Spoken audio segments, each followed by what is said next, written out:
वो साल 1947 था जब दुनिया की नजरें एक नई आजादी कहानी पर टिकी थी। हवा में खुशियों की लहर दौड़ रही थी, स्वतंत्रता का जश्न मनाया जा रहा था। लेकिन फिर एक मुल्क का जन्म होता है जो जन्म होते ही अपना असली रंग दिखा देता है, पैदा होते ही जंग छेड़ देता है, कश्मीर की लड़ाई शुरू कर देता है, पाकिस्तानी हमला बोलता है, हालांकि पटक के मारा आता है और उसके बाद भी एक हिस्से पर कब्जा कर लेता है। दुनिया उसे विवाद कहती है। उस दौर में भी हिंदुस्तान ने कहा था कि यह विवाद नहीं है, यह धोखा है। ऐसा धोखा जो आज भी हिंदुस्तानियों के सीने में चुभता है, जैसे मान लो कोई पुरानी चोट जो बार बार दर्द देती, ठीक नहीं होती। कश्मीर का वो हिस्सा आज पाक अधिकृत कश्मीर कहलाता है, जो हमारे लिए चोरी की जमीन है, जो पाकिस्तान ने चोरी करके रखी है। लेकिन इंसान अपनी फितरत से नहीं आता, ऐसे ही मुल्क भी फितरत से नहीं आता। आज साल 2025 है और 2025 में भी इतिहास खुद को दोहराता है। इस बार सरहद पर नहीं, क्रिकेट के मैदान पर पाकिस्तान ने चोरी की है। क्रिकेट के मैदान में एशिया कप का फाइनल चल रहा था, भारत जीत जाता है, लेकिन पाकिस्तान जीत की ट्रॉफी लेकर भाग जाता है। जैसे पाकिस्तान ने कश्मीर का एक हिस्सा चुराया था जो पाक अधिकृत कश्मीर कहलाया, ऐसे ही पाकिस्तान ने एशिया कप की ट्रॉफी चुराई है जो पाक अधिकृत ट्रॉफी कहला रही है। मोहसिन नकवी ने इसे चुराकर अपनी जेब में डाल लिया है। दुनिया कह रही है कि ट्रॉफी चोर है पाकिस्तान, लेकिन पाकिस्तान वो बेशरम बेगैरत मुल्क है जिसे कोई फर्क नहीं पड़ता, कोई फर्क नहीं पड़ता। और वो मुस्कुराते हुए कह रहा है कि हाँ जी, हुआ तो हुआ, देखिए हमारे पास सबूत है, जीते हम ही हैं। कोई नई बात नहीं है, ये वही पुराना पैटर्न है। हार के शर्म न मानना, जीत का लिहाज न करना और हार के बाद भी जीत का जश्न मनाना। सच कहें तो पाकिस्तान को देखकर कभी कभी हमारा मन करता है कि ऊपर वाले से हम कहें कि हे प्रभु, गरीबी भले दे देना, लेकिन पाकिस्तान जैसी गलतफहमी मत देना। वही गलतफहमी जो पाकिस्तान को 1947 से लेकर आज है। पाकिस्तान हिंदुस्तान की एशिया कप की ट्रॉफी को ऐसे दबोचे बैठा है जैसे मानो उनके दादाजी की जमीन हो, या वो कागजी तस्वुर जो नक्शे में कश्मीर को अपना दिखाता है। फिल्मों में भले ही हार कर जीतने वाले को बाजीगर कहते होंगे, लेकिन असल दुनिया में आप उसे चोर पाकिस्तान कह सकते हैं, क्योंकि पाकिस्तान चोरी करके हर बार जीत जाता है। चाहे वो ऑपरेशन सिंदूर के बाद युद्ध हो तो सोशल मीडिया पर सबूत दिखाकर, 99 करगिल हो भागकर, 47 का कश्मीर हो या 2025 का एशिया कप, हर बार पाकिस्तान ऐसे ही कब्जा करता रहता है। और इसीलिए कई बार हमें लगता है कि पाकिस्तान को आप कब्जकास्तान काहे नहीं कह देते हैं। मतलब पाक तो कुछ है ही नहीं, सारा काम चोरी चकारी का चल रहा है। हालांकि ये घटना सिर्फ क्रिकेट की कहानी नहीं है, ये उस जिद की कहानी है जो 47 चली आ रही है, हार कर कब्जा कर लेना। 28 सितंबर 2025 को पाकिस्तान हारता है, भारत उसे हराता है, लेकिन इसके बावजूद प्रेजेंटेशन सेरेमनी में जो कुछ हुआ वो खेल भावना का अपमान होता है। हिंदुस्तान ने कहा कि भाई तुम दुश्मन मुल्क के हो, गृह मंत्री हो यार वहां के, जो हमारे खिलाफ जंग लड़ते हो, हम तुमसे क्यों लेंगे, तुम कौन होते हो हमको इनाम देने वाले। लेकिन पाकिस्तान कहता नहीं देंगे तो हम ही। तैयारी हालांकि उनकी थी कि वो अपने मुल्क के खिलाड़ियों के साथ बेशर्मी बेगैरतपना दिखाते, लेकिन नवाबी झाड़ने में और परफॉर्मेंस करने में फर्क होता है। वैसे ही जैसे झंडे पर चांद होने में और चांद पर झंडा होने में फर्क होता है। तो हिंदुस्तान के सामने पाकिस्तान के खिलाड़ी जीत नहीं पाए, लेकिन जब हिंदुस्तान के खिलाड़ी नहीं गए और भीड़ भारत माता की जय के नारे लगाते रहे, तो पाकिस्तानी बेशर्मी से सोचे क्या करें।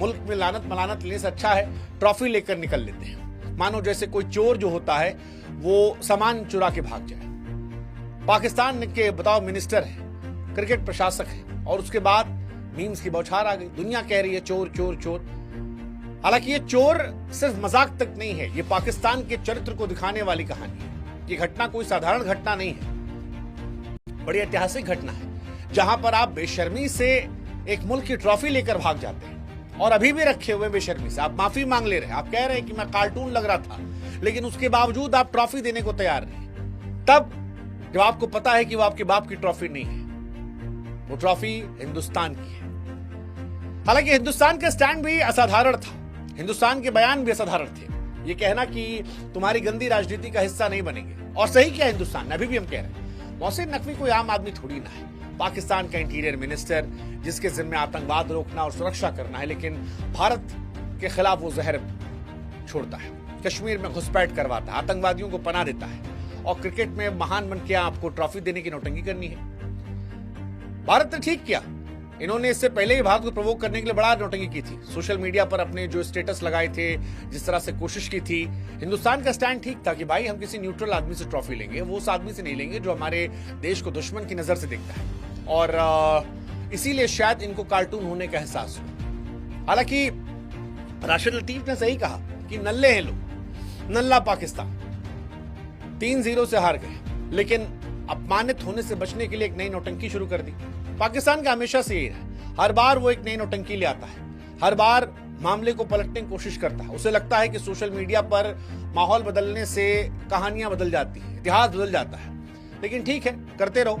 हिंदुस्तान ने मजा लिया, भारतीय खिलाड़ियों ने बिना ट्रॉफी के ड्रेसिंग रूम में मौज काटी, बताया कोई बात नहीं, हमारा भी हिसाब किताब है। खिलाड़ियों ने और ज्यादा इनफैक्ट टीआरपी उसके जरिए पाई। लेकिन कई बार मुझे लगता है कि अगर यही ट्रॉफी पाकिस्तान जीत गया होता, भाई साहब ये क्या करती, ये तो दिखा देते कि ये हिंदुस्तान से बड़े हो गए। लाहौर में परेड निकलती, फील्ड मार्शल बन जाते हारिस रऊफ, आगा जी को तो हमको लगता है राष्ट्रपति पद के लिए सम्मानित कर दिया था या सुप्रीम कोर्ट के जस्टिस बना दिया था। अरे बड़ी कहानियां होती भाई पाकिस्तान में। लेकिन जब नहीं मिली तब खिसियानी बिल्ली खंभा नोचे, तो खंभा नोचने की जगह इन्होंने कहा कि ट्रॉफी को ही हम चोरी कर लेते हैं। अब ट्रॉफी चोर गायब है। फिलहाल हिंदुस्तान ने प्रोटेस्ट किया है, कहा है कि औकात में रहो, बेइज्जती तुम्हारी दुनिया भर पर हुई है, अब ट्रॉफी जो लेके बैठे हो हम तो लेने नहीं आएंगे, लेकिन अगर तुम नहीं दे जाओगे तुम्हें एशिया कप से हम थैंक यू करवा जाएंगे। और ऐसा हो भी सकता है कि एशिया कप से नकवी को थैंक कर दिया जाए या एशिया कप का अस्तित्व ही खत्म कर दिया जाए। I mean if there is no India in Asia Cup, there is no Asia Cup. Pakistan किसी भी बाकी एशिया कप में जो टीमें खेले उसके कोई मायने नहीं है। और पाकिस्तान को समझना पड़ेगा कि ट्रॉफी उनके बाप की नहीं है। नकवी को जो लग रहा है कि मैं कार्टून लग रहा था, सही लग रहा था, लेकिन अब बेहतर है तभी से ट्रॉफी वापस कर दो। हाँ, ट्रॉफी देने के बदले कुछ आटा वाटा चाहिए, चाहते हो कुछ चंदा पानी दे दे, रोटी वोटी का इंतजाम कर दे, तो वो हो जाएगा। लेकिन अपने बाप की ट्रॉफी मत समझो। 47 की कहानी अलग थी, तुम कश्मीर पर कब्जा करके बैठ गए। ट्रॉफी भी आएगी और थोड़ा रुको, कश्मीर भी आएगा। इसीलिए हम कहते हैं कि वो पाकिस्तान जो बार बार ज्ञान देता है कि पॉलिटिक्स को मत शामिल कीजिए, हर बार वही करता है। ठीक है, इस बार ट्रॉफी और कश्मीर दोनों लाया जाएगा और बताया जाएगा कि भैया गलतफहमी पालने से पहाड़ नहीं टूटता है, पहाड़ हौसलों से टूटता है। औकात होना चाहिए उसके लिए, वो औकात जो भारत ने पाकिस्तान की दिखाई 3-0 से हरा, जिसके चलते उनके पूर्व कप्तान ने कहा कि नल्ली है हमारी टीम, नल्ले हैं हमारे को। जिसके चलते शाहिद अफरीदी ने कहा कि नकवी छोड़ दो, लेकिन नकवी छोड़ नहीं दो, नकवी चोर है। हमको लग रहा है ये ज्यादा जरूरी है। ठीक है, हालांकि घटना में सोचने मजबूर करती है कि खेल भावना कहां गई। क्रिकेट को प्रोपेगेंडा बना दिया। हिंदुस्तान की ट्रॉफी ले लेना न सिर्फ सिद्धांतों समझौता करना था, बल्कि बेशर्मी को भी दिखाना था। हालांकि जैसे कश्मीर में हम नहीं झुके, वैसे ट्रॉफी पर भी हम नहीं झुकेंगे। ट्रॉफी लौटेगी, लेकिन संदेश अमर रहेगा। पाकिस्तान की जिद को तोड़ा जाएगा, हिंदुस्तान के सम्मान को बरकरार रखा जाएगा, क्योंकि शेर झुकते नहीं और पाकिस्तान झुकेगा। थोड़ा रुकिए, झुकेगा। आज सॉरी बोला है,